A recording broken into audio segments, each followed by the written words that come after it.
औकात है क्या? तुच्छ है तू मेरे सामने। जानकी कहते हैं सोने की लंका का वर्णन कर रहा है, लेकिन तेरी लंका मेरे लिए तिनके के समान है। तृणधर ओट कहत बेदेहि। अच्छा, अगर आप सुन रहे हो तो मैं आपको एक बात बता दूं, रावण ने सीता की चोरी की होती तब तो मामला बन जाता, लेकिन रावण ने सीता की चोरी नहीं की थी, वैदेही की चोरी की थी। किसकी चोरी की? वैदेही की। और वैदेही के बारे में कहां का वर्णन आया? किष्किंधा पर्वत पर जब बजरंगबली ने पूछा था कि तुम यहां क्यों भटक रहे हो? कठिन भूमि कोमल पदगामी।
कथा में एक देवी जी घूमती रहती हैं, वो भी रामायण से ही है।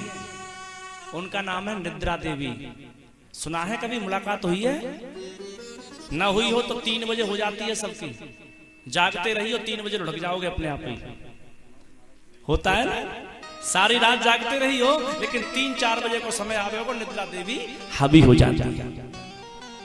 ये रामायण की ही पात्र हैं। इनके पति का नाम कुंभकर्ण है ना? और कुंभकर्ण जब मर गया तो निद्रा देवी प्रभु के पास गई और प्रभु से कहा, मेरा पति मार दिया तुमने, मैं कहां जाऊं? राम जी ने कहा, जो मेरी कथा में तो बैठ जाएं, लेकिन लापरवाही से बैठे उनकी खोपड़ी पे हावी हो जाओ।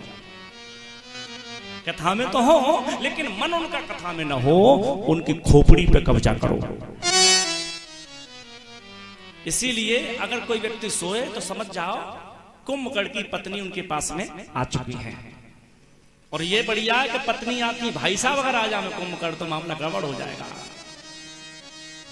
क्योंकि ब्रह्मा जी स्वयं कहते हैं कि अगर ये 6 महीने जागता रहे तो पूरी सृष्टि खा जाएगा।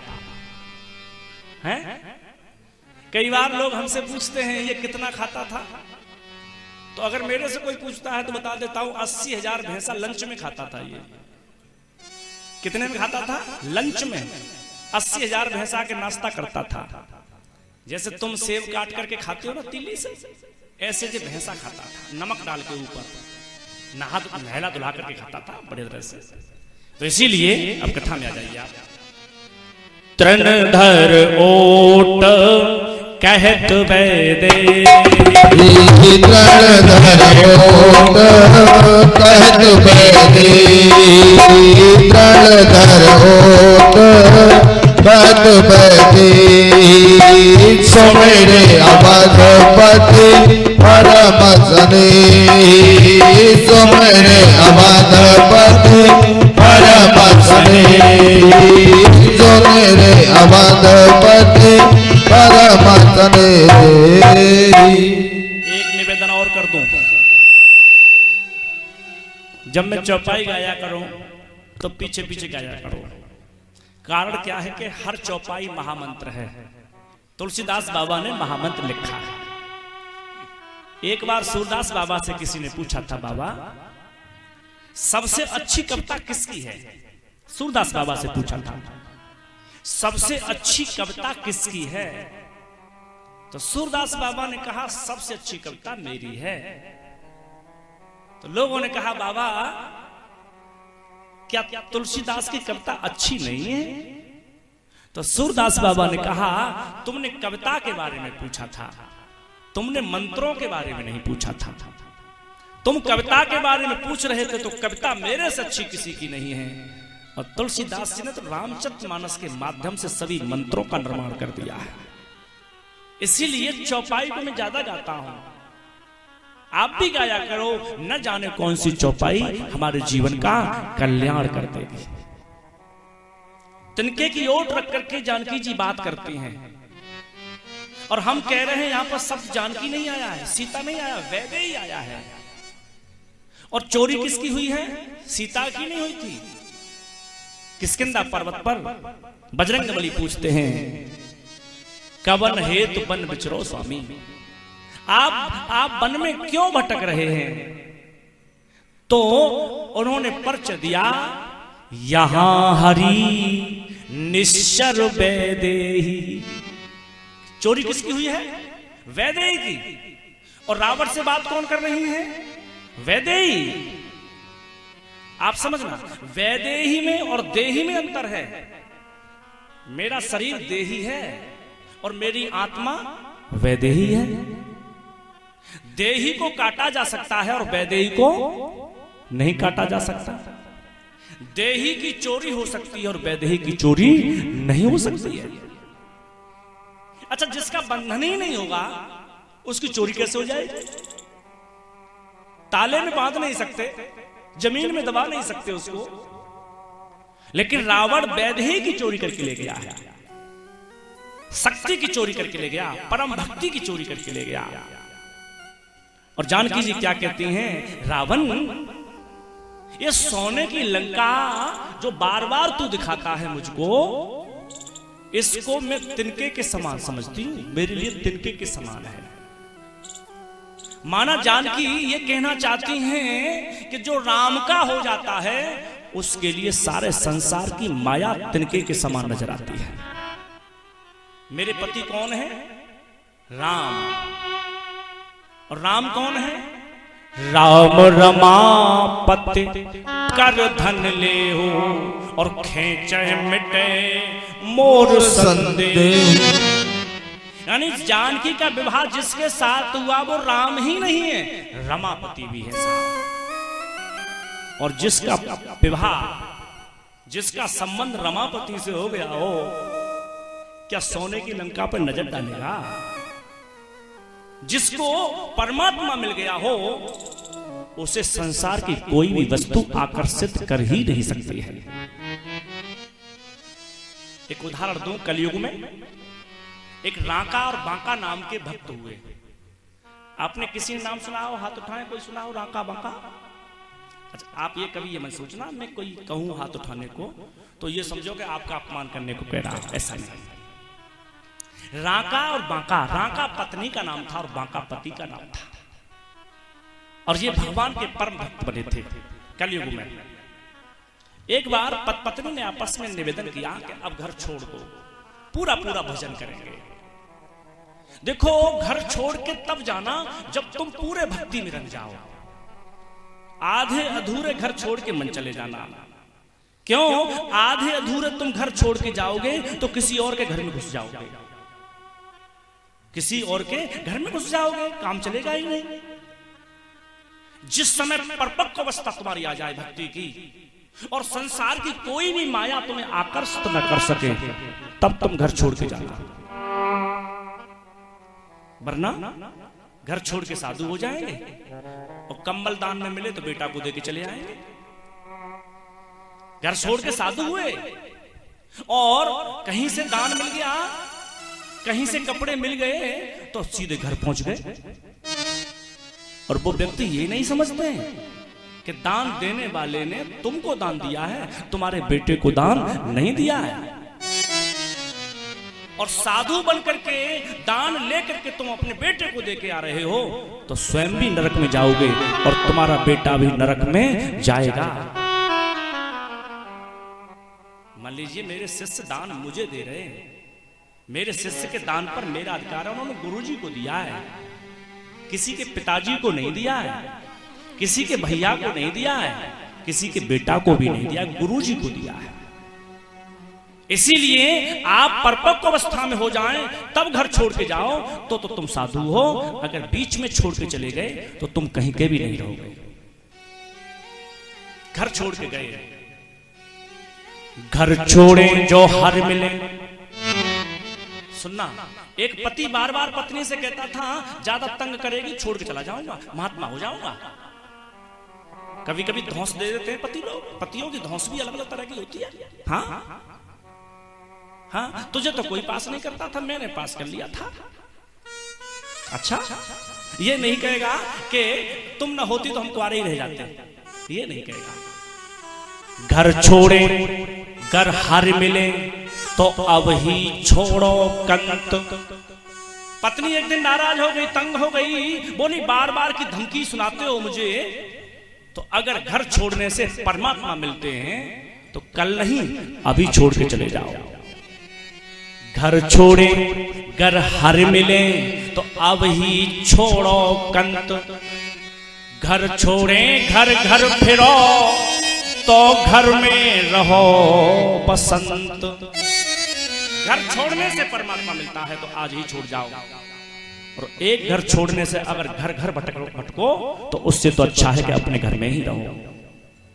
भैया, माया का प्रभाव उस पर जाता है जिस पर परमात्मा की कृपा नहीं होती है। जानकी जी का विवाह रमापति के साथ हुआ है। राम ब्रह्म है साहब। जानकी कहती तेरी सोने की लंका मेरे लिए तिनके के समान है। अब मेरी बात आप सुनिए, क्या बात हो रही थी रावण में और जानकी जी में, मेरा कान सुनता है। तो रावण कहता है तो ये बताओ कि तुमको अपने घर में मैं कैसे ले जा सकता हूं? चुरा के तो ला सकता हूं लेकिन घर में कैसे ले जा सकता हूं? तो जानकी जी उत्तर देती हैं, सो मेरे अवध पते परम स्नेही। अगर मुझे पाना चाहता है, अगर मुझे अपने घर में ले जाना ही चाहता है तो सोने की लंका मन दिखा, अपना भजन का प्रभाव दिखा। अगर भजन का प्रभाव तेरा ठीक होगा तो सीता चुराई नहीं जाएगी, सीता स्वयं चल के तेरे घर में आ जाएगी। भगवान की भक्ति चुराई नहीं जाती है, भगवान की भक्ति परमात्मा के भजन से पाई जाती है। अगर भक्ति चोरी करने से मिलती तो अंबानी और अडानी के घर में पोंछा लगा रही होती। पैसे वाले जो घर हैं उनके घरों में भक्ति महारानी पोंछा लगा रही होती। इसीलिए तुम्हारे घर में माया तो हो सकती है, तुम्हारे घर में प्रॉपर्टी तो हो सकती है, लेकिन भक्ति महारानी होगी कि नहीं होगी ये कोई गारंटी नहीं हो सकती है। जानकी कहती है दशानन रावण अगर मुझे पाना चाहता है, मेरा होना चाहता है तो सो मेरे अवध पते परम स्नेही। अच्छा, जानकी जी ने लंका में एक बार भी नजर नहीं डाली है, सोने की लंका में, समझना। और हनुमान जी क्या लेके गए? खोज करने जब गए तो हनुमान जी क्या लेके गए थे? अंगूठी। काय की बनी हुई थी? सोने की। अब आप ये समझ जाओ कि एक तरफ 100 किलो सोना रखा हो और एक तरफ 50 ग्राम सोना रखा हो और तुमसे कहा जाए कि दोनों में से एक को उठा लो, तो क्या लगता है तुम कौन सा वाला उठाओगे? 1 कुंटल वाला उठाओगे? नॉर्मल सी बात है, 1 कुंटल पर माथा पटक दोगे।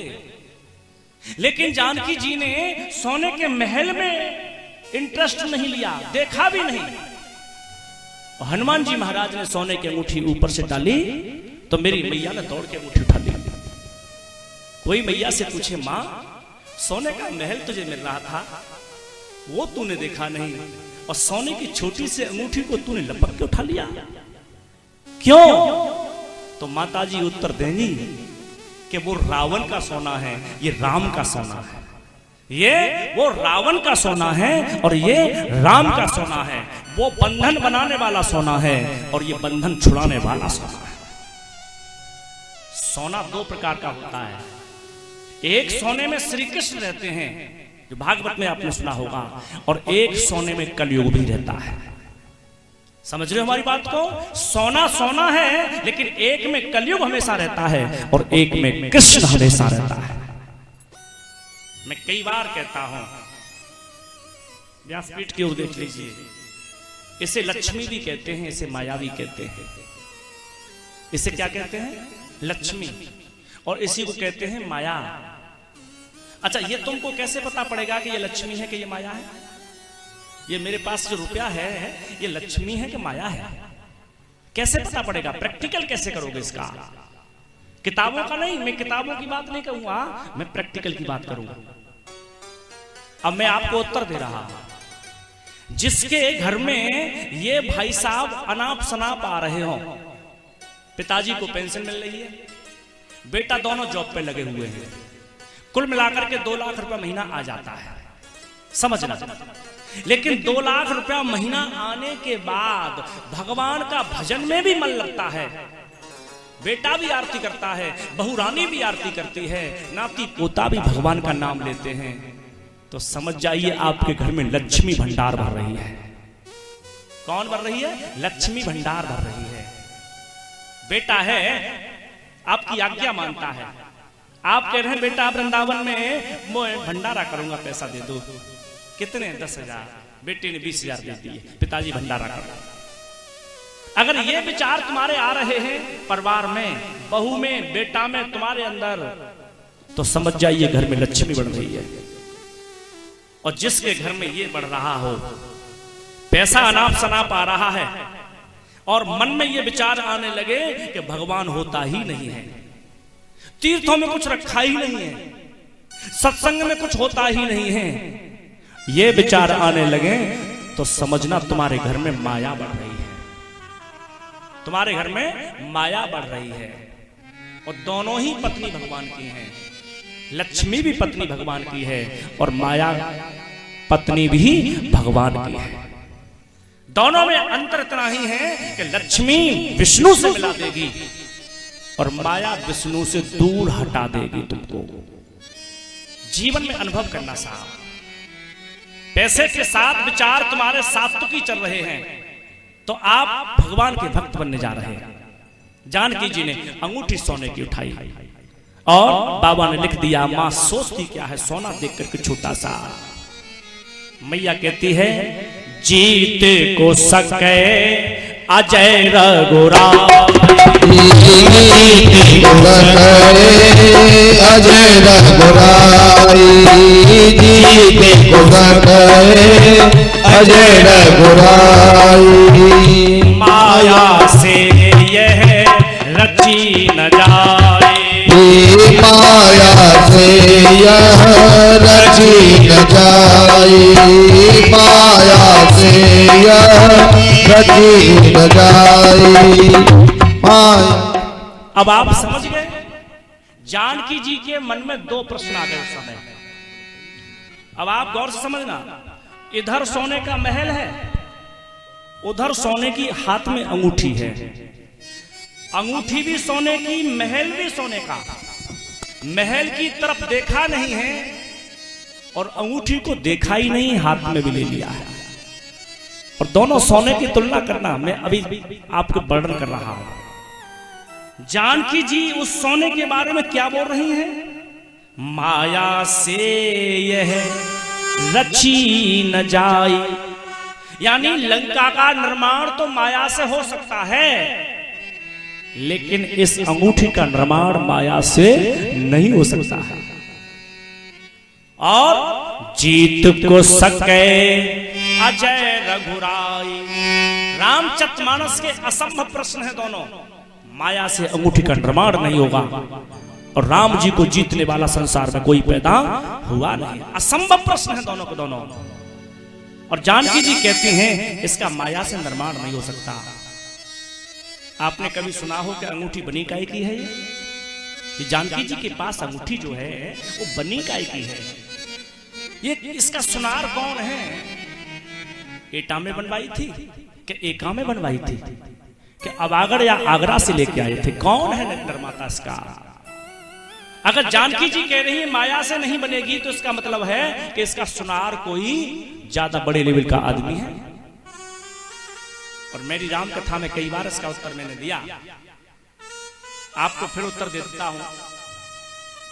एक बार की बात, लक्ष्मी जी, सरस्वती जी और पार्वती जी, ये तीनों मैया एक जगह पर किसी समारोह में इकट्ठी हुई। यद्यपि देवताओं की पत्नियां और भी हैं, लेकिन लोग सबको याद नहीं रखते हैं, एक दो व्यक्ति को याद रखते हैं।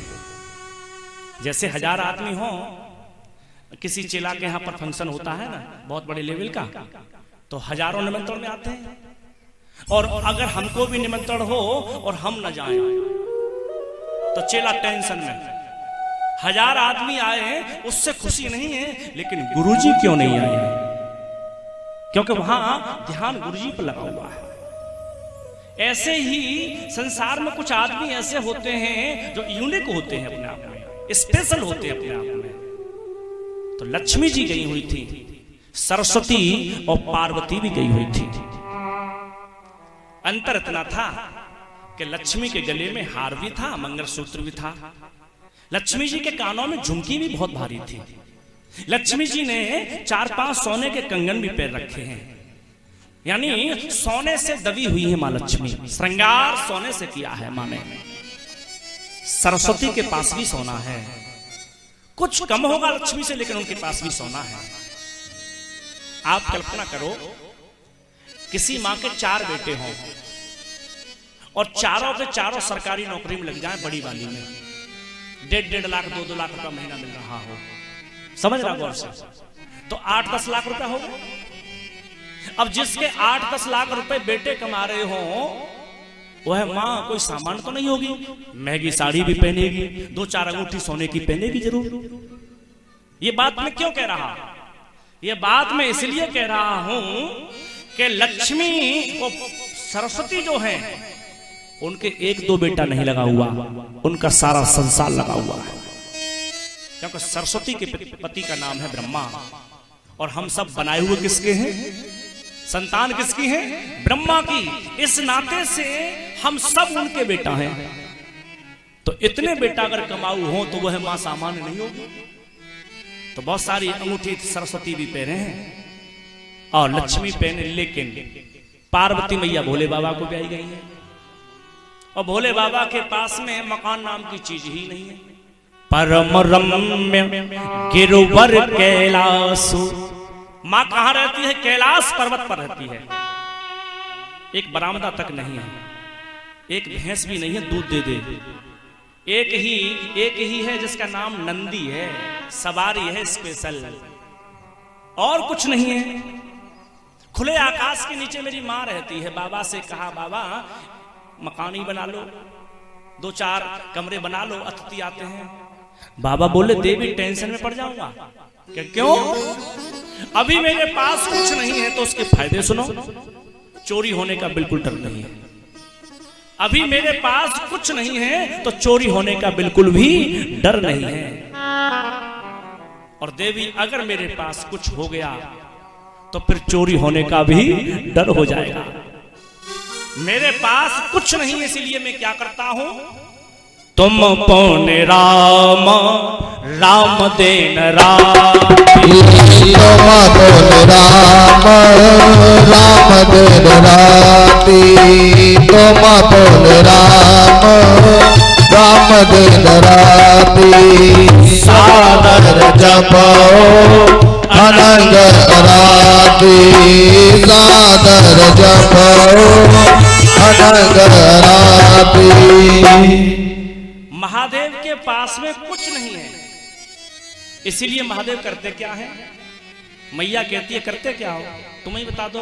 तुम पुण्य राम राम दिन राति, सादर जप हो अनंग अराती। महादेव ऐसे नहीं जपते हैं कि सुबह 7 से 8 जपूंगा। महादेव ऐसे नहीं जपते कि 4 बजे से 8 बजे तक जपूंगा। आजकल व्यक्ति बड़ा चालाक हो गया है। कई बार हमारे चेला कहते हैं गुरुजी, देखो चेला को कोई बुरा ना माने, कई बार चेला कहते हैं गुरुजी सुबह 8 से 9 तो मैं पूजा करता हूं रोजाना, और 9 बजे के बाद फिर पड़ोसी घर में चोरी करता हूं। यानी 8 से 9 तो पूजा करता हूं, फिर पड़ोसी घर में डाका डाल देता हूं। ये पूजा नहीं है। पूजा जीवन में हर समय रहनी चाहिए।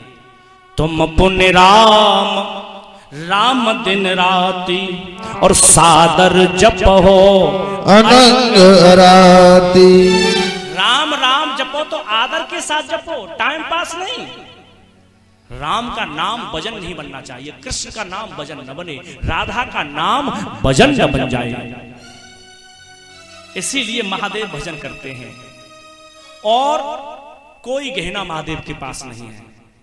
पार्वती मैया क्या पहनती हैं? एक एक रुद्राक्ष कानों में पहनती हैं।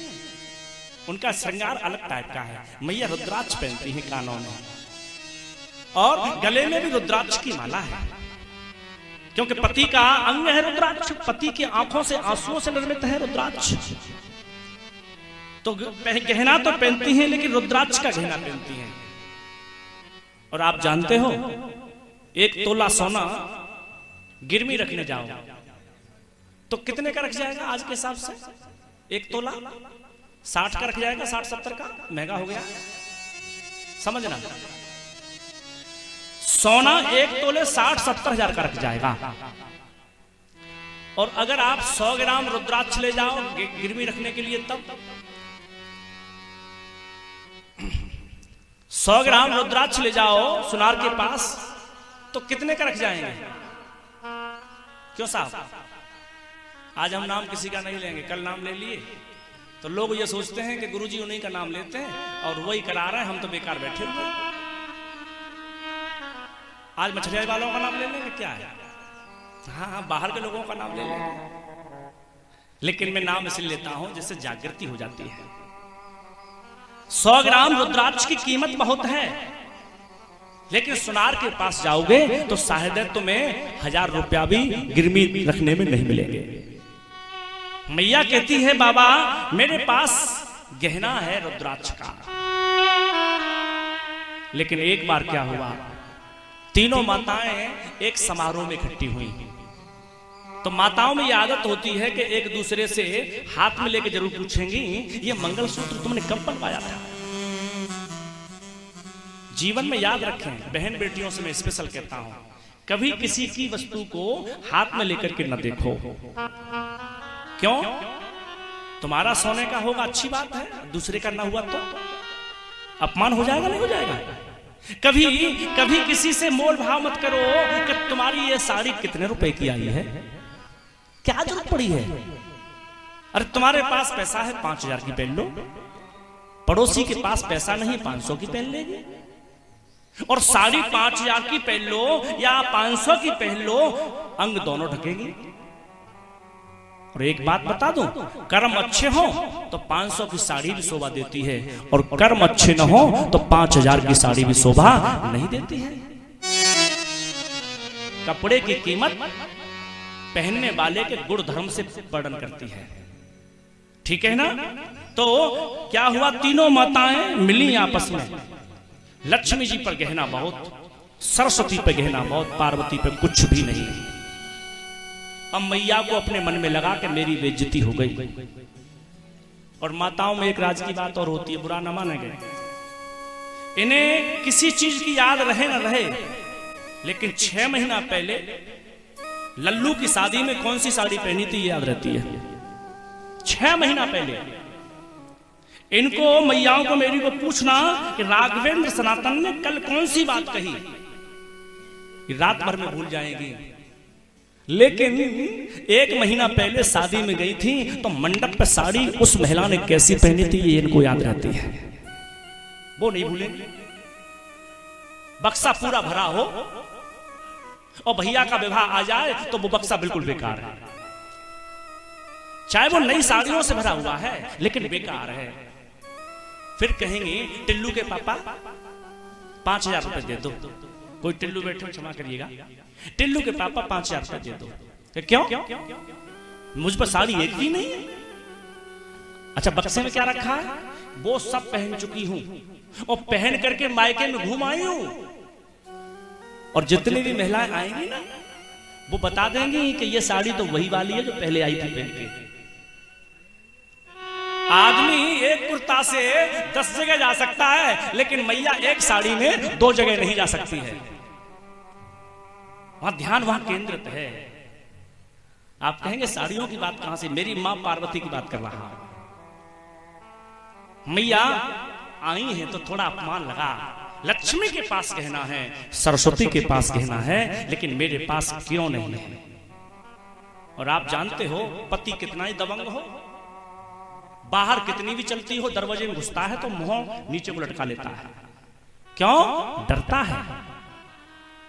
कई बार लोग हमसे पूछते हैं गुरुजी हमारा बीपी हाई बहुत जल्दी हो जाता है, दवा बताओ। तो जिनका बीपी हाई होता हो वो अपनी पत्नी की फोटो जेब में रखा करो। कितना ही बीपी हाई हो पत्नी का फोटो देखो बिल्कुल बीपी नीचे चला जाएगा।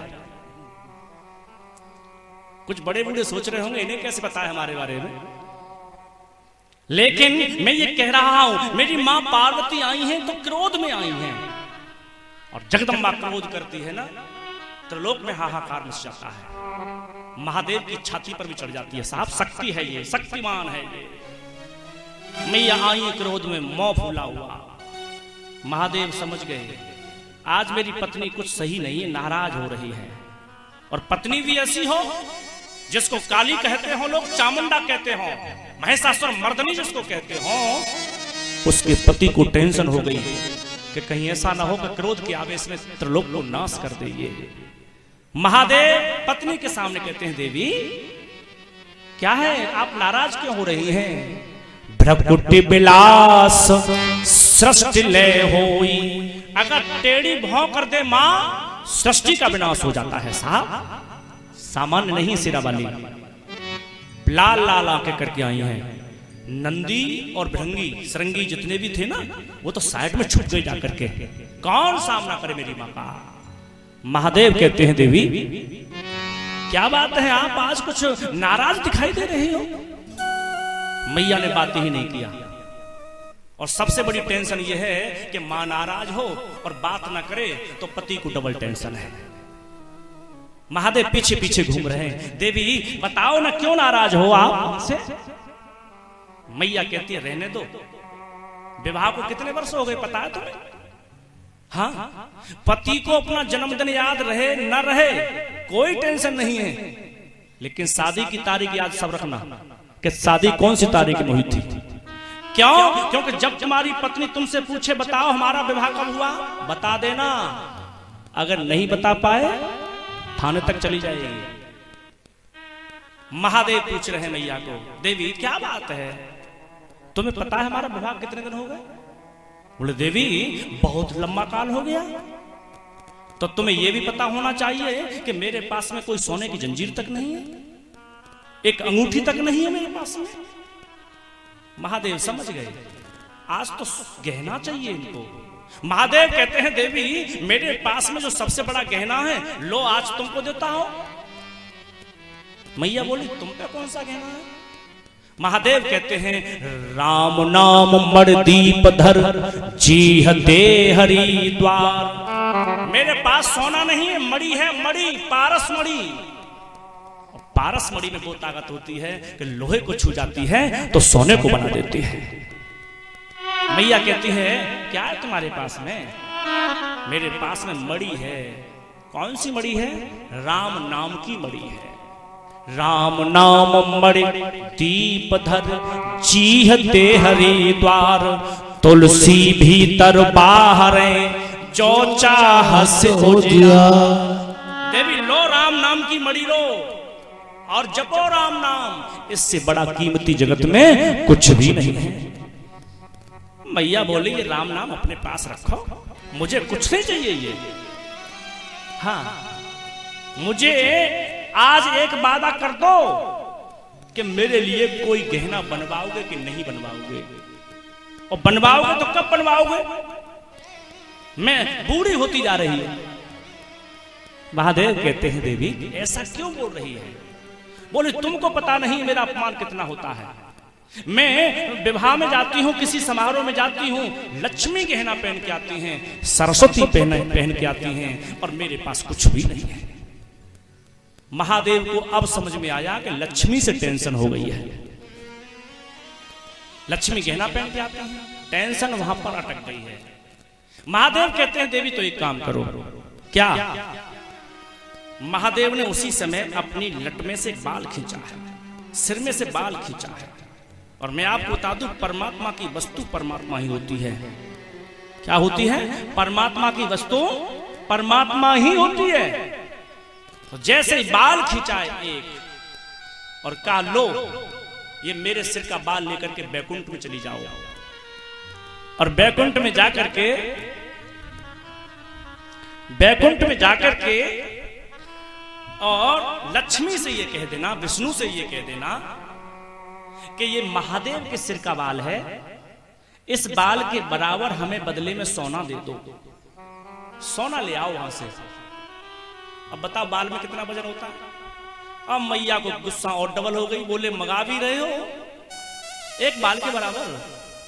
महादेव कहते हैं देवी जाओ तो सही, मेरी मां पति के सिर का एक बाल लेकर के बैकुंठ में पहुंची है। विष्णु भगवान ने स्वागत किया, आओ जगदम्बा आओ, आओ भवानी आओ। दोनों ने पति पत्नी ने स्वागत किया, सिंहासन पर बिठाया, और विष्णु भगवान पूछते हैं देवी जगदम्बा आज मेरे घर आना हुआ आपका, बताओ कारण क्या है? पार्वती मैया कहते हैं मेरे पति के सिर का एक बाल है, इस बाल के बराबर महादेव ने सोना मंगाया है, सोना दे दो। विष्णु भगवान कहते हैं देवी छोटी छोटी बातें क्यों करती हो? समुद्र के पास आकर के एक लोटा जल मांग रही हो, क्या मेरा अपमान नहीं हो जाएगा? पार्वती ने कहा तो क्या करूं? एक काम करो, बाल को रखो अपने पास, जितना झोली में आ जाए उतना सोना भर ले जाओ, मैं तो लक्ष्मीपति हूं। मैया ने कहा सुनो, वो मेरे पति हैं, मेरे पति चाहे कैसे भी सही, लेकिन पति की आज्ञा का पालन करूंगी, मुझे ज्यादा नहीं चाहिए।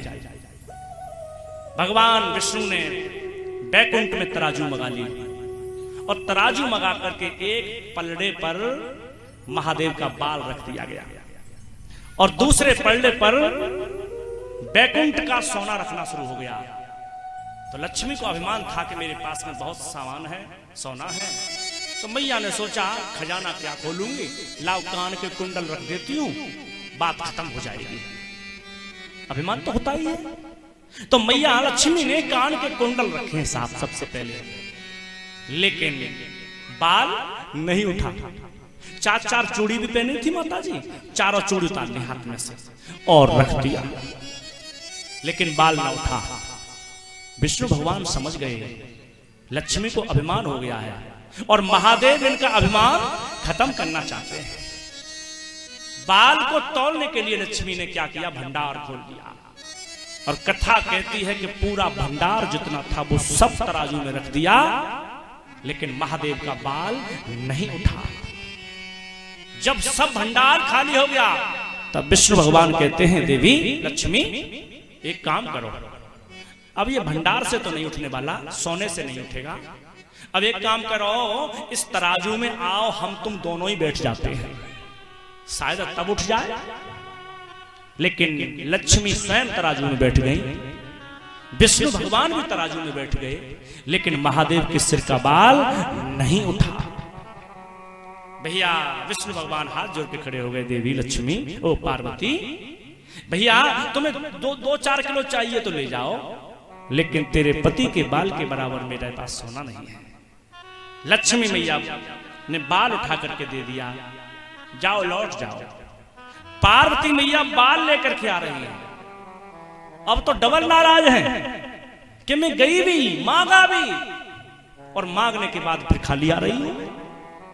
महादेव इंतजार कर रहे थे कि मेरी पत्नी आ रही होगी, और जैसे मैया आई महादेव ने कहा देवी आप बाल के बदले में सोना ले आए। मैया कहती है ये बाल है कि बवाल है, ये क्या है तुम्हारा? क्यों? क्योंकि पूरा बैकुंठ खाली हो गया लेकिन तुम्हारे सिर के बाल के बराबर सोना ना निकला। महादेव कहते हैं देवी तुम तो कहती थी कि उसके पास बहुत सोना है, उस पर तो मेरे बाल के बराबर भी सोना नहीं है। आज भी लोग कह देते हैं तेरे पास में क्या है, मेरे बाल के बराबर नहीं है। महादेव कहते हैं तुम कहती थी कि बहुत पैसे वाले हैं, बहुत बड़े आदमी हैं, बहुत सोना है उनके पास। देवी ये अभिमान निकाल दो, उनके पास में मेरे बाल के बराबर नहीं है, इसीलिए भजन करो भगवान का। मैया कहती है भजन करो तुम, मुझे चाहिए सोना, मुझे चाहिए अंगूठी। हाँ, तब महादेव ने क्या किया, उसी लट के बाल से, उसी बाल से एक अंगूठी का निर्माण किया, और अंगूठी का निर्माण करके तीसरा नेत्र खोल के उसमें तेज डाल दिया, और लक्ष्मी मैया और पार्वती को वो सोने की अंगूठी को दे दिया गया। लेकिन सोने की अंगूठी महादेव की बनी हुई है। धीरे धीरे समय गुजरता रहा। पार्वती की मैया का नाम था मैना, और सीता की मैया का नाम था सुनैना। मैना और सुनैना दोनों बहन बहन लगती थी। एक बार ऐसा हुआ, पार्वती मैया अपने मायके में गई तो मैया को नहाते समय अंगूठी उतार करके दे दी कि ये मैं जाऊं तब दे देना। पार्वती मैया लौट करके चली आई हैं लेकिन अंगूठी लेना भूल गई। और सीता मैया का जब विवाह हो रहा था तो सुनैना मैया के यहाँ पर मैना मैया भी गई हैं, और कन्यादान का जब समय आया है तो मैना मैया ने उसी अंगूठी से सीता जी का कन्यादान ले लिया गया है। इसीलिए जानकी कह रही हैं माया से यह रची न जाए, माया से यह रची न जाए, माया से यह रची न जाए। जीत को सके अजय रघुराई, जीत को सके अजय रघुराई, जीत को सके अजय रघुराई। यानी रामचरितमानस में सब संभव है, लेकिन दो चीज संभव नहीं है। एक तो जानकी की अंगूठी माया से नहीं बन सकती है, और एक राम जी को किसी को कोई जीत नहीं सकता है। इसीलिए माताजी कह रही हैं कि लंका भी सोने की है, ये अंगूठी भी सोने की है, लेकिन दोनों सोनों में अंतर है। एक सोना बंधन बना देगा और एक बंधन से छुड़ा देगा। ये जीवन में तुम्हें याद रखना है कि हम पैसे को कमा रहे हैं तो पैसा बंधन बनाने वाला कमा रहे हैं या बंधन से छुड़ाने वाला कमा रहे हैं। और ये कहीं अगर आपको सिखाने को मिलेगा तो सत्संग में ही मिलता है, अन्यथा कहीं नहीं मिलने वाला है। इसीलिए हम कहते हैं भैया सत्संग को करो। कभी हम कथा गाते हैं तो वहां आया करो, क्योंकि जिन लोगों ने मेरी कथा सुनी होगी वो जानते हैं मैं कथा में भी सत्संग ही उल्टा हूं, कुछ ना कुछ पीछे आता जरूर है। इसीलिए भैया कह रहे हैं सत्संगत से प्यार करना सीखो जी, जीवन का उद्धार करना सीखो जी। सत्संगत से प्यार करना सीखो जी, जीवन का उद्धार करना सीखो जी।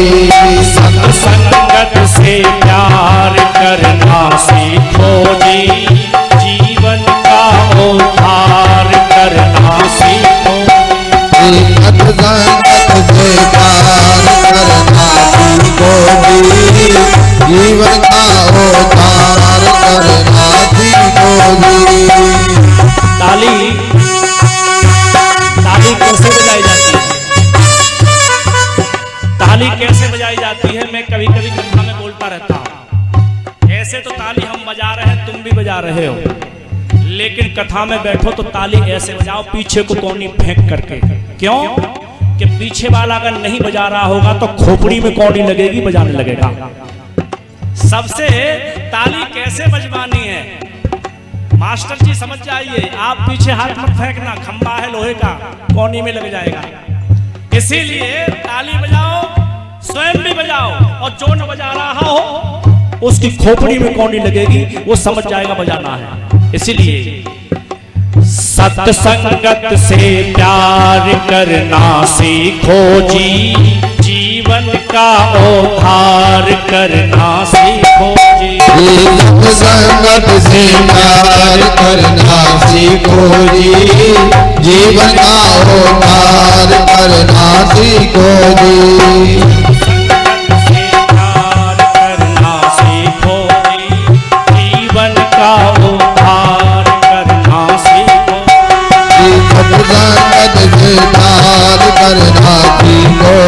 जी, जीवन का उद्धार करना सीखो जी।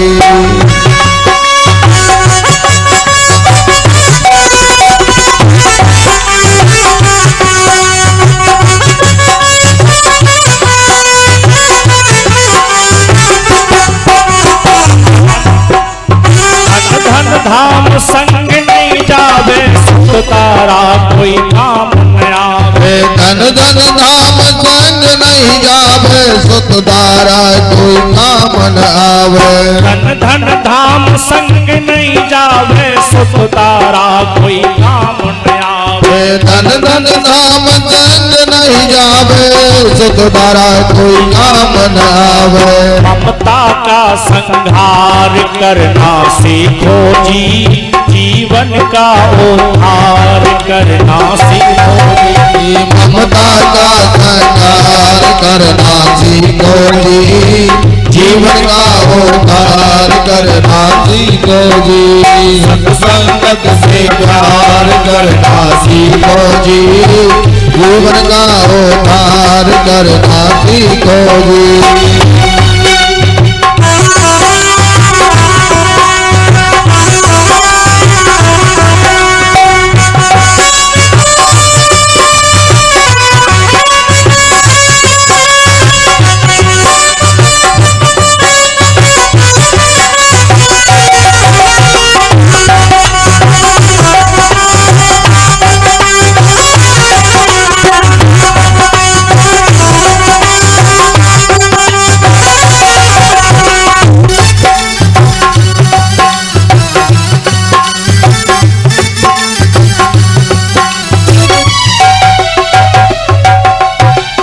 जगमोहनी का सपना नहीं कोई गैर नहीं कोई अपना। यह जगमोहनी का सपना नहीं कोई गैर नहीं कोई अपना।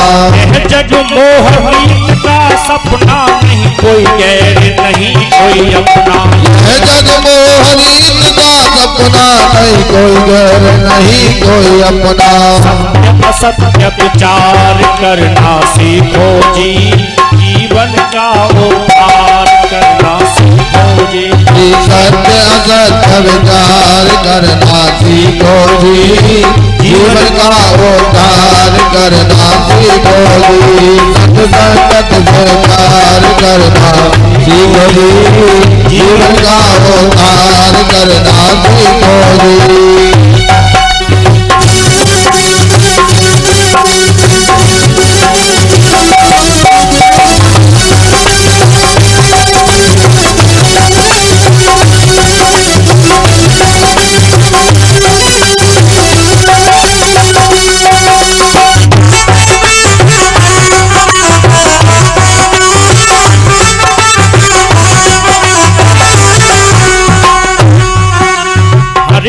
भजन नित्य पद की जय, कारण शुद्ध कर लीजय। हरि का भजन नित्य पद की जय, अंतःकरण शुद्ध कर लीजय। हरि का भजन नित्य पद की जय, अंतःकरण शुद्ध कर लीजय। हरि का भजन नित्य पद की जय, अंतःकरण शुद्ध कर लीजय। प्रभु से साक्षात्कार करना सीखो जी, जीवन का उद्धार करना सीखो जी। प्रभु से साक्षात्कार करना सीखो जी, जीवन का अवतार करना सीखो जी, संगत से प्यार करना सीखो जी, जीवन का अवतार करना सीखो जी।